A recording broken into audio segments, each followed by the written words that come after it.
funny you said that, because believe it or not, only 17% of people producing podcasts right now have added a video component.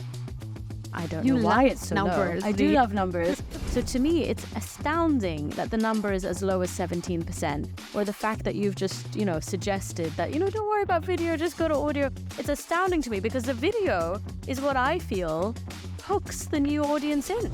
Hello and welcome to Digital Dialogues, a podcast where we decode the ever-evolving world of digital marketing. I'm your host, Namita Ramani.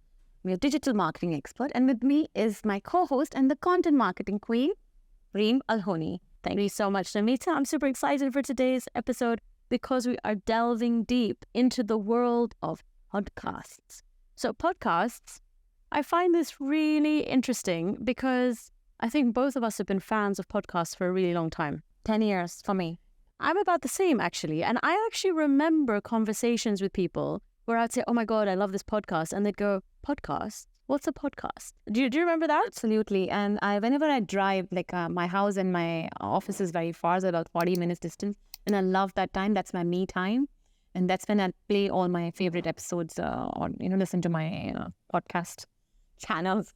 Well, I definitely think that's why there's probably been a surge of podcasts recently. But I know back then, I don't know about you, but a lot of the podcasts that were popping up seemed to be, very story-driven as well. Like I remember some of the first podcasts, Serial was a really popular one where they were going down a story.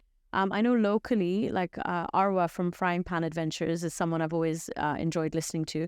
And she'd take you on these whole culinary journeys. And it was, just very informative. And you felt like you were, they'd make all this effort with the sound effects and, making sure you felt like you were there. Were you ever a fan of any of those? I've not actually listened to any of such podcasts. Okay. I have not consumed that. I've always seen TV shows of these things, but not a podcast. It's difficult because they were trying to make you feel like you were there. And I think that there's a talent there. But I know, at least for me, and you were saying earlier, what were some of the earlier podcasts that you used to listen to? I used to listen to Louise House a lot back in the days, as well as Tim Ferriss. 74% of people actually say they tune into podcasts to learn something new. I know that was accurate for me. Guessing by the choices you've made, it was probably accurate for you as well. What are some of the podcasts that you really learned from, or what could you kind of trace back to a podcast learning? I follow a lot of marketing podcasts when they share all the marketing strategies. I listen to a podcast called Two Bobs, which is the two agency owners, previous agency owners who have left the agency, not owners, or maybe they used to be part of an agency network. They've left the agency and started their own show where they talk to business owners and agency owners. So very relevant content, I would say. They, in fact, speak all my pain points of recruiting, hiring, training, teamwork, team building, and all of those things that I generally go through in my business. So I love educational podcasts a lot. Even the marketing podcasts I listen to, we talk about Facebook ads, strategies. This Traffic and Conversion Summit has a podcast called Perpetual Traffic. So I listen to that. Quite a few others in the marketing. So I really love Social Media Examiner. I find that Social Media Examiner has some awesome tips. I'm always learning something new from them. I really love listening to Diary of a CEO because I find his interviews just with different, they're not always CEOs, but their life experiences. And I think when you listen to those kind of actionable podcasts, you always walk away with a new idea or something new that you want to implement. Just to give, and it could be in anything. So just to give a very random example, but I can't even remember which CEO it was, but on the Diary of a CEO, there was an interview taking place and someone mentioned that the concept of gratitude chats. And I loved it. I loved the idea. And the next day I was like, I'm going to try that. And I started a gratitude WhatsApp group in our company. And I've seen the difference. And I can honestly say that idea came from a podcast, So I'm very conscious of, if I'm, feeding myself information or spending the time, that it needs to be something that I can actually leverage or utilize in my day-to-day life. Same. When I'm on my way from home to work, I mostly make sure that I listen to marketing podcasts, especially the one where they talk about ads and strategies and stuff. So by the time we have a team call at 9, I have a couple of ideas for us to kind of test. And that has helped us run better campaigns, I would say. So I guess what I'm interested in is you listen to podcasts like many people out there, and then you decided to start your own. So tell me more about your journey of you starting your own, how you navigated that, and what did you learn? It was perfect timing, actually. It was in 2019 when I launched my first podcast. It was Successful Marketing for Small Business Owners in Dubai. My goal with that podcast was, one, to connect with other business owners and to share their story, to share their learnings on how they made a business and made it reach the way they have reached with a successful, profitable business, and help other business owners learn from their journey and see what they implemented in marketing. And it was a fantastic experience. One, I got close to all the guests because I did a before every podcast, I would make an effort to meet the guest, understand and connect with the guest to be able to ask the right questions where we are in the actual shoot. Plus the intangible benefits that the podcast gave me. I'm still reaping the benefit of that podcast, to be honest. But in terms of the actual, for a lot of people, they'd be daunted by the idea. They're like, oh, I don't know about starting my own and the technical challenges and getting the audio right. So what did you do to ensure that, those weren't objections anymore? Because we are an agency, it's a lot of we have in-house help. So we have in-house graphic designers, developers, and I had to hire a freelance videographer. I didn't know you then, this level. I'll forgive you. But you were a guest on my podcast. I was a guest. We'll come back to that, yeah.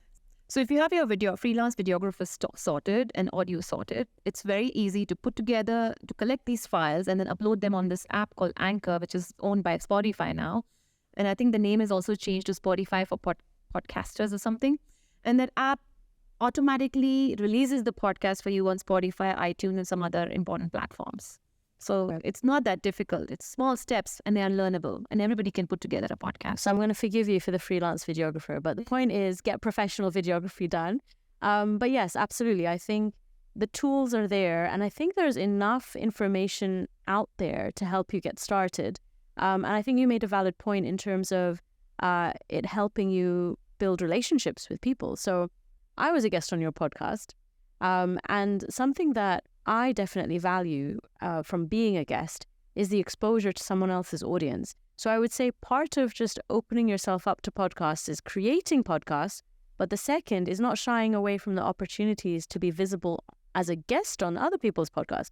Because you were sharing earlier in terms of how you discover new people. I think you mentioned, how do you discover new people? When the podcaster is interviewing a guest and they're talking about other podcasts on the show, or if the guest has a podcast, I would go and check out the channel and see what kind of topics they're talking about. And if it made sense, or maybe hear a couple and then start following them. So I'm similar. So I definitely would say that being a guest on other people's podcast is a great way to just be exposed to new people. Okay, so you started your podcast, you got all the tools, and then at some point in time, it kind of paused. So tell me a little bit about that. So the intention was to launch season 1. I had curated or personally chosen 12 business owners who I wanted to interview. And that's how season 1 was finished. And now, in fact, as we talk, I'm working on my season 2. And I already have the list of the guests I want to interview in the season 2. So it's okay. You don't have to, it's always in your benefit if you have a continuity in your shows. But it's also okay to launch a season and then come back to it after a couple of months and launch another season. So it's interesting you say that, because generally I'm a believer of consistency. I'm a believer of once you start, you don't stop. Because I think people forget you in between. That's my logic. But I have seen many people, and in fact, this podcast, we're experimenting with the season, just to kind of, whet the appetite, get things going. But I genuinely believe that unless you're consistent on a weekly basis, the effect dies. You're not going to grow. So for you, you still want to come back just with a season, because we have our own business. We have a lot of other things to manage. Podcast is a dedicated. It's a job in your itinerary, right? And it is hard work. I must say, it's not easy. You have to put in the effort of the shoots, about the planning, about the content, about the marketing that comes after it's ready. If you have the time availability and the resources, sure, you can continue doing it. If you see the podcasters that we listen to, their business is the podcast. That's what they do for a living. Yeah. Probably that's why they can do what they do. But I'm not sure of the exact statistic, but I think it's as high as over 90% of people who start podcasts actually stop around podcast 10, right? So there's a whole flurry of people who are like, oh, I'm going to start. And then when they realize just how much hard work it takes, they start to fizzle off. So I definitely have huge respect for anyone who's doing it on a consistent basis and revisiting it and making sure it stays alive. I know it is work, But there's something to be said. You just mentioned that it's their business. And I think it's about getting to that tipping point where it can become your business and you grow that visibility as well. You don't have to go the video way, I would say. You can also shoot your podcast on your own in the comfort of your home and just have an audio version and not have the video version. Although video is the thing that is picking up now and video is everywhere, you can still shoot yourself on Zoom maybe. Funny you said that, because believe it or not, only 17% of people producing podcasts right now have added a video component. I don't know why it's so numbers, low. I do love numbers because you know what? The proof is in the pudding. You and I can share opinions all day long, but when you have statistics, that's something for us to take seriously. So if only 17% are doing it, I'm really surprised, because I personally, I've been talking about doing a podcast for years. And in fact, I mentioned it on your podcast, but I did nothing about it because I'm a busy person and I didn't prioritize it. But now, video is part of this. I can do video. That's a realm I understand. And that's kind of encouraged me. That, alongside the accountability of having you as a co-host, was like, okay, we can finally get this off the ground. But for me, another thing that really motivated me is seeing how some of these platforms are now really embracing video. So I know, like Spotify in particular, they now have a whole bunch of features that are specific for podcasters, which I think is awesome. It's making more easier and easier to be discovered as well. Yeah, with Spotify's algorithms. But not just that, YouTube recently added a podcast playlist, which means they're also trying to actively promote podcasts, get into that space. And that makes me really think, given that YouTube is kind of the largest search engine out there, that's going to do wonders for your reach when you're creating podcasts and you're leveraging the YouTube platform. If you have the right titles, the meta tags, the description, and the hashtags, I think it's going to benefit in SEO because of YouTube, even Spotify.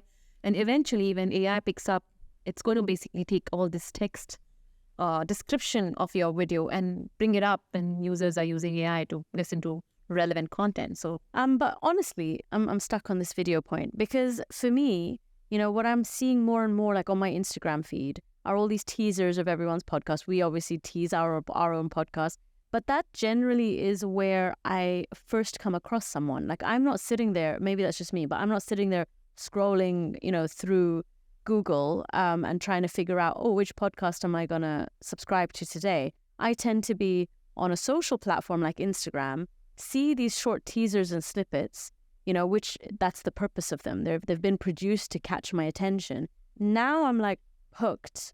And now I'm like, I'm going to check this conversation out. And then I go and explore a podcast. So to me, it's astounding that the number is as low as 17%, or the fact that you've just, suggested that, don't worry about video, just go to audio. It's astounding to me, because the video is what I feel hooks the new audience in. And all the platforms are supporting video big time. Like the changes Spotify has got into their platforms, it's video first. They have seen a big surge. Like I was listening to their stream. They have a stream on conference where they share what's new on Spotify, and there was a whole session on podcasting. And they shared some numbers and statistics. I'm going to come to the numbers now. So they shared that about 70,000 people have moved to video podcasts since COVID. So numbers for people using video as one of their ways to communicate is growing. You can reach the right people through the developments in these apps now with machine learning and AI. So what I find really interesting is the fact that, believe it or not, we were offering podcasting. We were offering podcasting 5 years ago, mainly because I love podcasts. I was very into it, and I was like, this is the trend. Now is the time. Everybody's going to want a podcast. If I'm honest about it, I think we had a handful of customers who actually took us up on that offer. But still, it was quite exciting. We're doing a podcast for so-and-so. But at that time, it was really frustrating for me, because I think video first. And we had these interviews going on that would go on for hours. And I'm like, oh my God, we've now got all these hours that we need to edit. And because I was thinking video first, like, how do we make this interesting? They're chatting for a whole hour. And I think what's been normalized now are videos like this, so people's expectation of the video content has dropped, because it's the content that is what they're signing in for, and that for me is quite liberating. So now I feel like ready to jump in this bandwagon, because I feel like, this is the time that market is ready now. People The market is ready. Consume podcast. But also you don't need to be overly creative with the video because it's still the content, the messaging, that's what comes first. Video is just more engagement, and people can connect more when they actually see you talk and communicate and see your emotions and the expressions, and that's what it's more of a TV effect, right? But that's the thing, right? Because I know at least from the video space, I'm promoting video all day long, and I really genuinely believe that when people see you on camera, they get a very different feel about you. And as a result, like I've had situations, I know we've touched on this before, I've had situations where I'm in a mall and someone's like, oh, I've been watching your videos. And I'm like, oh my God, really? And you forget that you're putting this content out there and it's consumed by people you don't know, but they connect with you. They connect with you because, and let alone when you add like the podcast element and you're having more natural conversation, I think it just makes you feel, I feel like I know the people I listen to. I've never met them, but I feel that way, right? So what other benefits are there to actually having a podcast, having guests on a podcast? What were some of the benefits you experienced? A lot of intangible benefits, I would say. One, it's great content for your social media. You can, using AI now, you can break down the video into multiple pieces of 1 minute. AI will actually do an entire job for you, pick up the best snippets or conversations that are share-worthy. You can use it as your social media content. I use podcasts to promote to my email newsletters. So every podcast that episode goes live, we have a backup email that goes to promote it to our database. I'm still reaping the benefits of the podcast that I shot in 2020. I connected with the guests on another level. We started doing business together. We are shooting a podcast together. It's a new kind of content being created for us, for our businesses. Apart from that, the immense benefit I found with my podcast was hiring. A lot of people who we were interviewing had done the work of researching about us and happened to see the podcast, which added more credibility and authority and authenticity to us as a company. And they chose to work with us versus competition companies. So that was a huge benefit as well, attracting the right talent. I think another statistic which I have come across, which has made my eyes open, is that apparently by 2024, the podcast industry is going to be a $4 billion industry. Yeah.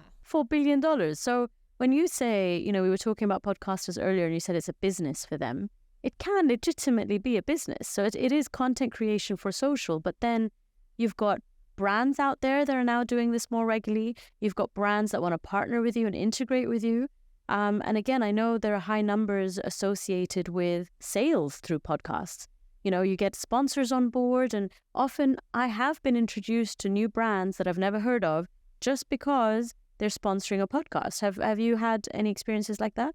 I have bought books which are mentioned in podcast by various guests and the podcast host. So there is a sales element to it otherwise as well. Total sales element. Like I know like some podcasters who are like promoting like equipment, I heard one that's promoting a Peloton bike. I had someone else promoting health supplements. It seems like, there are a lot of brands out there who are trying to find that right space or that right podcast host where they can align because that you've got a very engaged and active audience. But which brings me to another question, which is how long are people engaged? So, there was a study done recently which said that roughly 32% of people were producing podcasts or listening to podcasts that were between 20 minutes and 40 minutes. That seems to be the sweet spot, between 20 and 40. I'm a fan of the shorter podcasts. I love long podcasts. I can listen to an hour-long podcast at leisure and enjoy. And I like slow listening. I don't want to run out of time. Like, it really annoys me if I'm like, I only have 20 minutes. I only have 25 minutes. I want to learn and consume something. I don't want to stop mid-podcast. So for me, anyone producing these really long podcasts, I'm like, who are you producing this for? And other than commutes, I can understand a commute. But doesn't it just feel too long? It does to you. But, in fact, when we were talking about our show and the amount of time we should have, I remember me saying, let the podcast go however long it is. And you're like, no, it should be maximum 20 minutes. We actually have people showing us countdown timers, not when to stop. So our podcast is 30 minutes and not so long, not longer than that. Which is for guests like Reem, which is okay. 30 minutes is a good time. But I genuinely look at the duration of the podcast before I commit to playing it.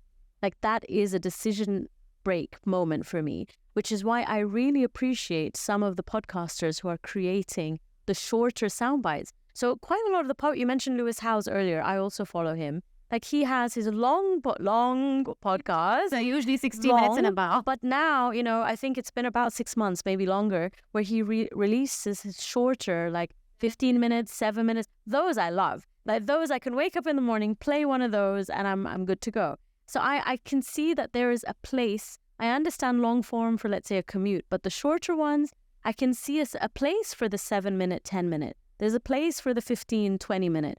It really depends on the purpose of the business. Usually interviews do go long because there's so much to talk about and ask questions to know the other person's business, industry, and his expertise. So the kind of structure your podcast has. Yeah. I think on that note, to summarize, what are the top 3 takeaways or advice that you would give to people who are interested in getting started in the podcast space? I think the time is now. That's the first advice. Get started, because this is where if you're left behind, you're going to be left behind. Integrate video. It's important. You agree? Yeah, I agree. Good. I'm happy to hear this. Okay. Video is important. And lastly, don't forget to promote it. Don't forget to make it reach to people who should listen. And if you need to, spend some money on running paid ads to promote it and make it reach the wider audience. Yeah. That's mine. And what about you? I think for me, I still come back to people often enjoy consuming content that's educational or entertainment. So how can you add value in the podcast you're putting out there? So be conscious about the fact that you're taking people's time and make sure that they have something actionable or a takeaway from that. So definitely the education element. I think the second is the consistency. I know we're experimenting with a season, but I do feel that consistency is key for you to stay top of mind and to grow and to eventually be in a space where you can have those brand partnerships and start monetizing it. And the third for me is the marketing. I think the marketing matters. So I think understanding that no matter what duration your podcast is, having that 1 minute snippet on social is where you're going to attract a new audience. So be very conscious of how you market, where you market, who you bring onto your podcast who can help you market, and just make the most of the effort that you're putting in. Absolutely. I hope you have enjoyed the episode as much as we have. Don't forget to like us, subscribe us on whichever channel you're listening to. Do share the podcast with your friends if you think that will help them as well and learn something from this. Until the next Digital Dialogue.